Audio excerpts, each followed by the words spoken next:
જય હિન્દ મિત્રો, દાખલો જુઓ ને તો ખૂબ અંદરથી મજા આવે એવો દાખલો છે.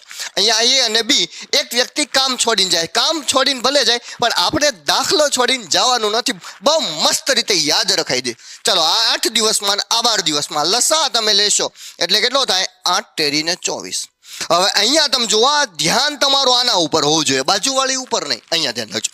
8 ગુણ્યા 3 એટલે 8 તેરીને કેટલા થાય? 24. 12 દુને કેટલા? 24. એટલે આ 3 કામ ને આ કેટલું કરે છે? 2. કેટલા દિવસ કામ કરે છે? 2 દિવસ. તો 3 ને 2 5, એક દિવસમાં 5, 2 દિવસમાં કેટલું થઈ ગયું? તો કે 10 થઈ ગયું. એનો મતલબ બાકી કેટલું રહ્યું? 14 બાકી રહ્યું. અને 14 બાકી છે એ કોણ કરે છે? બી કરે છે. એ 2 કામ કરે છે દરરોજનું. એટલે ભાગ્યા કેટલા કરવા પડે? 2. મતલબ 7 દિવસ તમારો જવાબ બનશે. અને જો વિદ્યાર્થી મિત્રો સમજાઈ ગયું હોય તો આનો જવાબ તમારે કોમેન્ટની અંદર ઘા કરવાનો. શું કરવાનો? ઘા કરવાનો. જય હિન્દ.